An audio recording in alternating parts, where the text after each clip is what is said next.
In previous AC troubleshooting, we examined how to discover the location of a short circuit due to a damaged wire.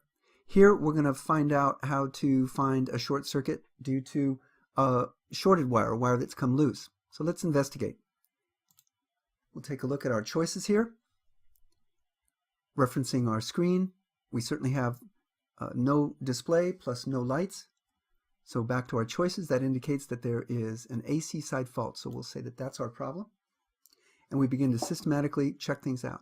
Is the AD disconnect handle up? The answer is yes, the handle is up. So that's not where the problem is. I click on the panel door of my main service panel to open it up. And I take a look. Is the solar breaker tripped? Indeed. Okay. I have a tripped solar breaker. Indicates I've got some sort of short problem on my AC side, so I've got a short.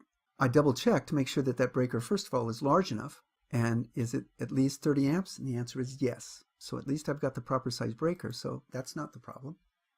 So now I begin to look down line at my AC circuit.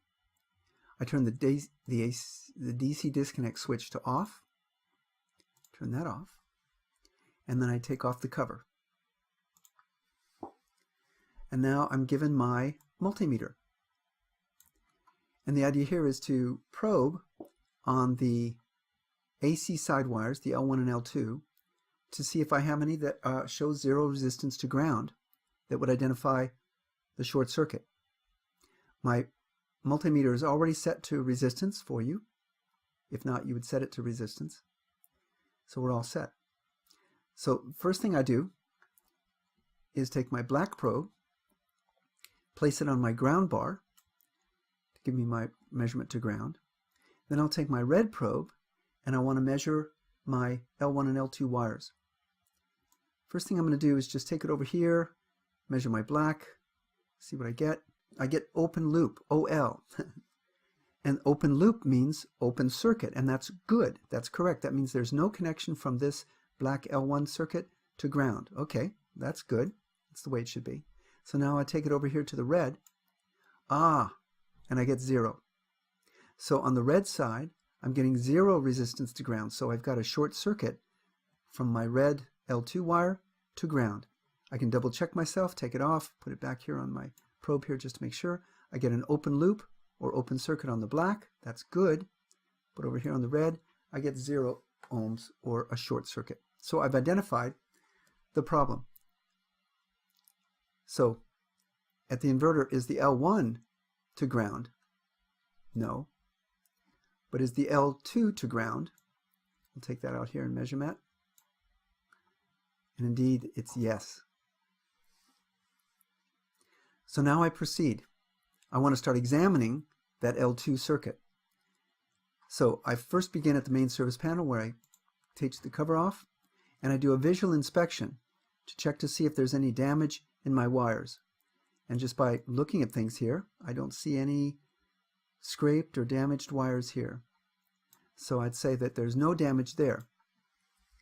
Now I'm moved along systematically. I'm moving from my main service panel through the AC disconnect, through the revenue grade meter and over to the inverter.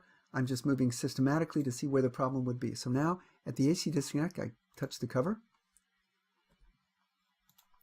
and I take a look inside. Any L2 damage there? Well, I'm looking at my red wire. I don't see any damage here on that circuit. So it looks like there's no damage to the L2 wire inside of here. I can go ahead and close that cover back up. So now we're going to check at the revenue grade meter. Any damaged wires there? So I touch the cover to remove the cover.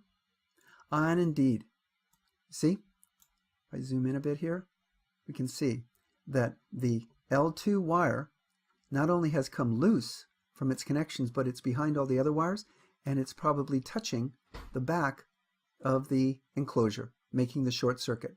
So that's the source of my problem. So any damaged or shorted wires there? Yes. Okay. Fault found. Connect or tighten the L2 wire to the lower left terminal to get the thing back on. So I touch on the wire and put it back in. And congratulations, you've successfully fixed the installation. So that's how you would have discovered a shorted wire in one of your boxes. To have a little fun and reconnect everything back up, we can just take a look here beyond what the sim normally tells us. We've made our repairs here, so I'm going to click the cover back on. I'm going to go over here to my teleportation site. I'm going to systematically go back. So I'm going to go back to my solar breaker. I'm going to touch the cover to put my cover back in place. I'm going to touch my breaker to turn it back on. So I'll re-energize my solar circuit. I'm going to touch my cover to close that up. If I go back here to my teleportation site, I want to check my AC disconnect switch. That indeed is connected up, so I'm in good shape there. Then I'll teleport to the inverter wiring area. I'll put my cover back on.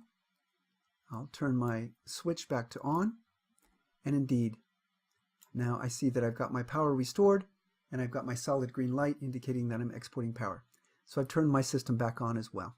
Hey, thanks for watching the training video using Interplay's simulation-based training program. You can keep watching our solar videos by clicking on the link to your left, or stay up to date on our latest solar snacks by subscribing on your right. To learn more about how the STP provides critical team training and helps you build an onboarding program at your company, please go to interplaylearning.com.